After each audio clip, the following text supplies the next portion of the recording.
I'm James Smart. Marvin Tumbo. Great. So the point of this discussion is this. Perhaps just lay it out. What we want to do is we want to have honest political discussions, right? From obviously two political point of views, argue out respectfully, to each other apart if we must, but be respectful at the end of the day and just give and ourselves advance the conversation. Absolutely. So let's start. We're just about a day before the Supreme Court, sits down. Today was a status conference. Tomorrow it all begins, and we expect the ruling by Friday.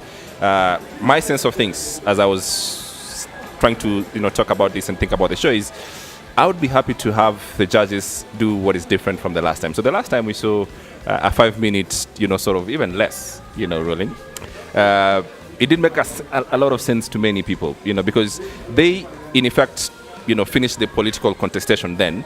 But from where I see it, they had a duty to help us to move forward in other elections. And that's who I am. So today, what I'm expecting is these 7 judges to give 7 different individual. They could all agree. They could all say, well, there was no case or there is a case. But at least each and every one of them sit down and put together a ruling. I have a feeling you disagree with that. And here's the thing. For me, if last time, as part of moving on, it allowed people to actually say, okay, we are the entire court has agreed. Yeah, we are okay with it. And the issue, I think, what you are trying to get from the judges is, what if you have a situation where all of them write the same argument? The law is a science, Marvin. That's the truth. The law is a science, all right? And we could be given one topic, all of us, me and you, and you write it differently, and we arrive at the same conclusion, but it's very different. How right? you arrive there is exactly the issue, right? So I mean, this it's a Supreme Court. The whole point of a Supreme Court is we assume these guys are the cream de la cream, top of the top, and what they should do is they should improve the jurisprudence of this country. Okay, fair enough. And to what extent do you feel that people will use that to try and target individual judges and saying that this judge, because that has happened with all of the judges leading actually up to the election itself.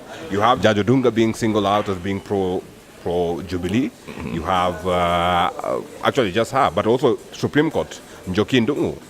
They'll say she's a Jubilee judge, per se. So at what point do you think that the judges would be like, okay, we don't want to create this kind of space where, again, it's just another avenue for tribe and we were there last time, all right? So the last time, Mtunga court came about and said, well, we have agreed, all of us, it's a unanimous decision, all of us are dismissing this case, all right? Then they went forward and wrote one judgment. In that one judgment, today, it's 5 years later, it's literally been torn apart the world over, all right? Just because of the lack of, just how rigor it could be, Now, here's the problem with that I don't think that they made that decision without them considering a few piece sets of laws. I don't think so, right? Mm-hmm. And each of these different judges would have entertained a few things and said, you know what, on this point, I would have thought, the petitioner had, a few things he could have maybe, improved on his arguments on, point B or C, and that would have helped future petitions. Again, Marvin, we're coming from a history whereby petitions in this country, until the last ones, were thrown away from the fact that they were not signed by, the person who's being petitioned, all right? And the whole case has been thrown out. Yep. So we have to come to a place whereby we're improving the law, we're improving our country's electoral process. Because from that point of view, from that argument, at least in terms of understanding what was said, how the judges reached the conclusion, that one I'll give. Yeah, that one I can sit ground on in terms of advancing their as you could say, jurisprudence in the country. Yeah. The only concern, and which is what I'll go back to, is at the end of the day, whoever loses,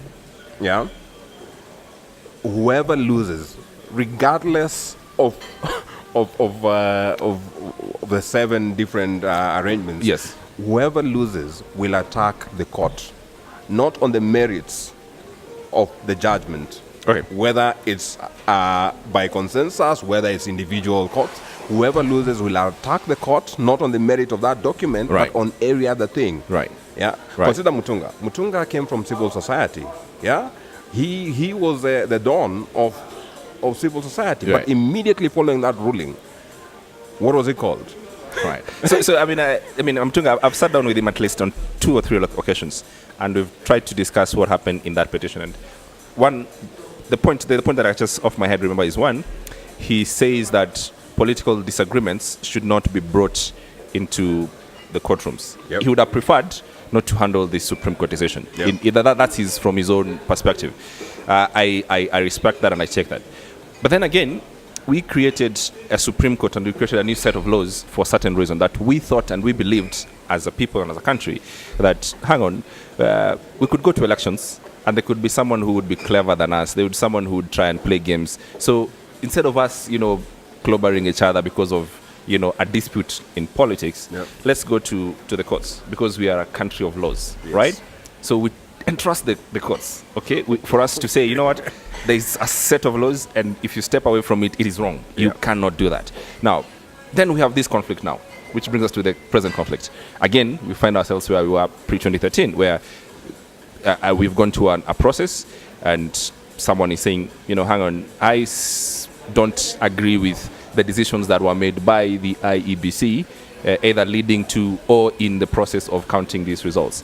So for that reason, I want to petition the court and ask a few questions. And as of this moment, we're not talking about the Form 34As, 34Bs, and 34C, and all whatever it is. My point is this, that we have to get to a point in this country where we make it safe for political disagreements, passionately so, and then we say, you know what, it is fine. Okay, that it's possible for Marvin to argue the way he's arguing, and it's fine. And we must make it safe for the judges to do that as well. Whose responsibility is that? All of us, I think. I think all of us. I think all of us from what we project out there, because the judges are human beings, all right? They come from the same community. They probably voted as well. Of course, they did. I'm sure they voted, so they have a choice as well, all right? And I'm sure they also have a political leaning. Yes. All right. But what we're asking them today is we're not asking them about their individual political choices, right? Yep. We're asking them that this law. country has a set of laws. Isn't that so? It is. Now, in that set of laws, as someone who's educated, experienced, and knows one or two things that maybe the rest of us don't know, Okay. can you tell us if this was right or this was wrong? And I think on that basis, every individual judge should, at the very least, give us a ruling. For this reason, yes, I take the point that they could be, on that basis, they could be, attacked or they could be pointed out. I take that point. But I think on the overall good of the country, it would help us in the next elections, 2022, 2027, 2032, or whatever, for us to not make the same mistakes. Okay, and the reason I agree with that is that even going forward, before any other candidate decides to go to the courts to petition, it will actually, the onus will be on them to actually have very strong cases, because Yes. the judges have told you, this is how we're going to break the case, whatever. We're going to break the petition down in making our judgments. Right. Yeah. So that going forward, if you don't have a case, yeah, or if you don't meet the, what do you call it, Thresholds. the threshold, Yeah. yeah, and actually I think the judgments will probably make the threshold quite high. Okay, fair enough. Let's get to the second point. After the Supreme Court, secession, all right? Exciting debates. Half of the country wants out. So you know what? We signed up for justice, we signed up for fairness, we signed up for equity, but we ain't getting any of that. So we are out. We want out. I think, first of all, I think it's, for me, it's a non-issue. Yeah, in terms when you talk about justice, Leaving the country is a non-issue. no, the argument around inequality and lack of justice, you cannot say a people, yeah, and say a community, yeah, has been the whatever or a combination of communities are the ones that have faced the brunt of injustice. It's not something you can just lump together and say, okay, Right. because at the end of the day, for me, you can talk about secession, but not on these grounds. They are flimsy. What are the grounds for you for secession? Yeah. What are the grounds? Take South Sudan. Right. Yeah. Take South Sudan and where people can't stay together, where there's constant fighting and whatnot, where there's basically they had a case, and again also they are pretty badly off at the moment. Yeah, for me these are just political constructs. Yeah, they are political construct, and they're just someone who loses an election cannot immediately say, okay, because there's this perceived tyranny of numbers, because we can never win fairly based on biological because of that, the only way we can enjoy the presidency is by moving and creating our own cocoon and then leading it. Right. And then number two is this. It's the biggest case of gerrymandering. Right.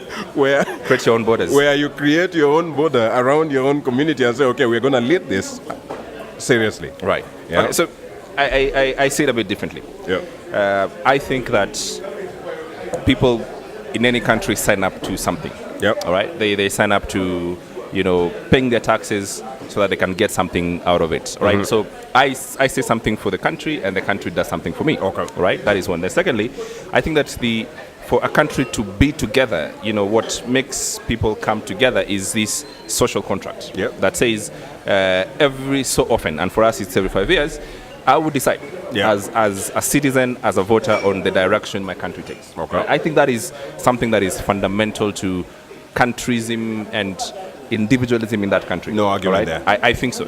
So, in that respect, I think the people who are pushing for secession or seceding, I think that what they're trying to say is that something is being taken away from us. Okay, and we must listen to them. That the idea that we feel that we can vote for someone that we want or some ideas that we like is either not, being respected, and for that they point to the electoral manipulation or not in the election. Now, usually I think democracy should be like this: that the majority have their way and the minority have their say.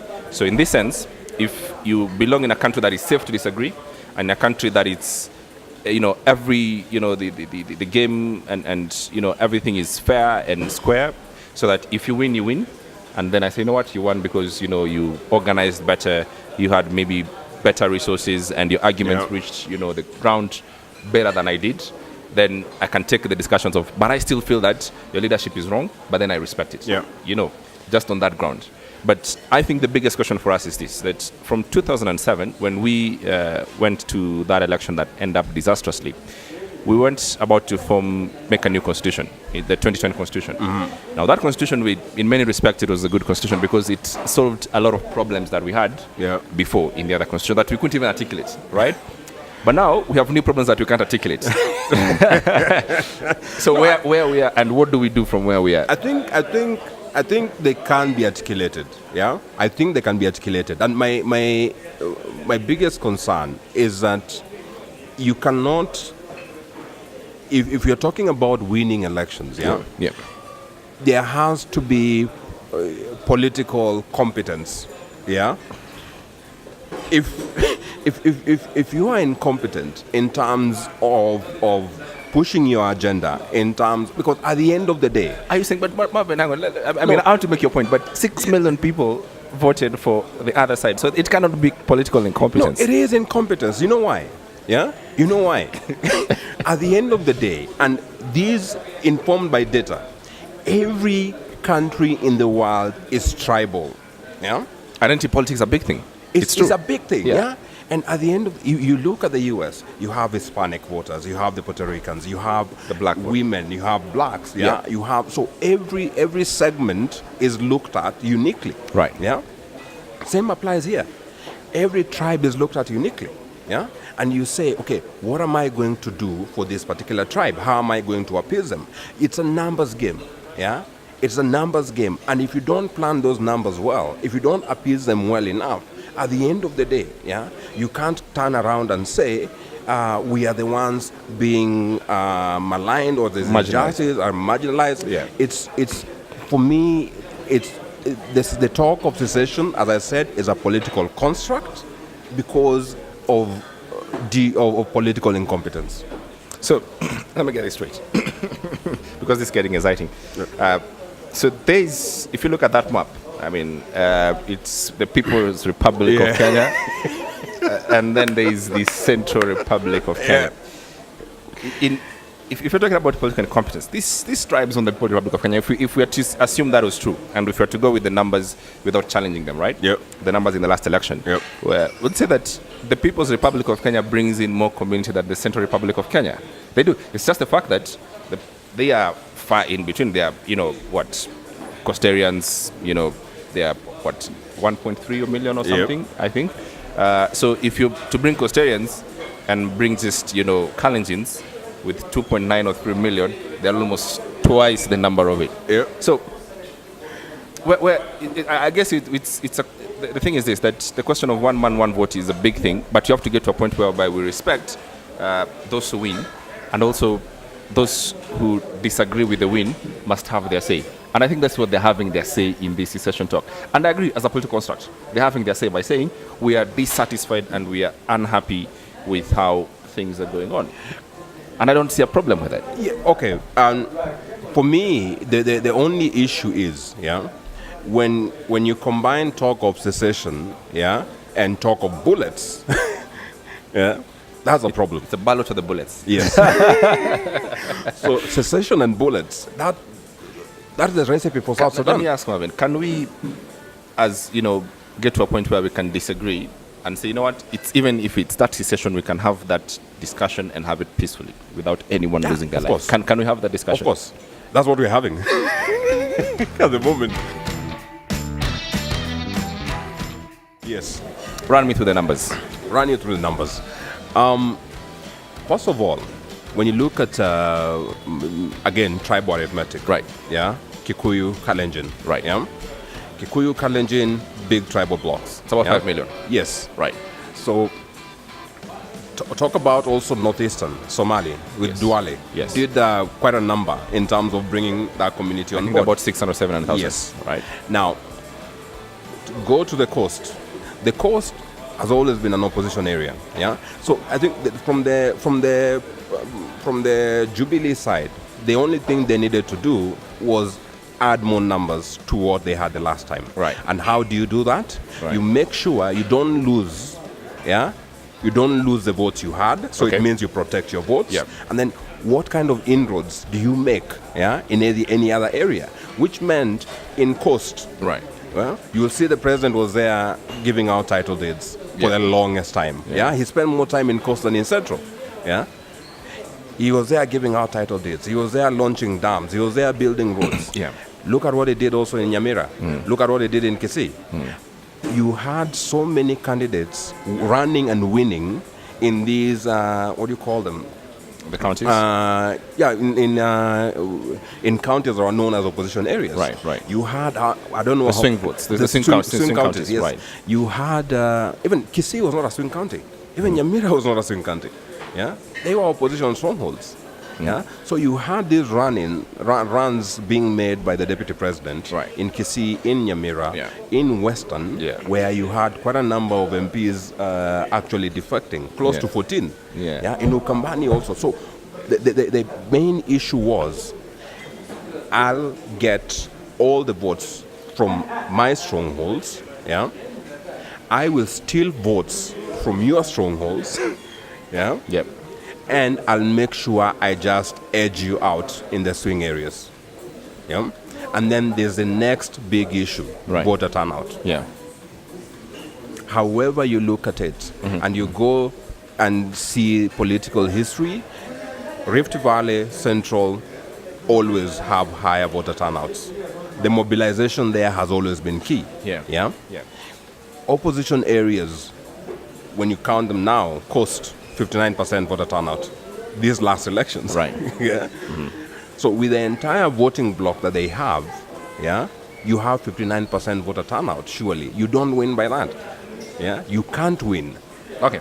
So I'm agreeing with you with a few points here. One, the opposition turnout. So this is taking the numbers as they are, not assuming there were games or whatever being played, right? Yeah, fair enough.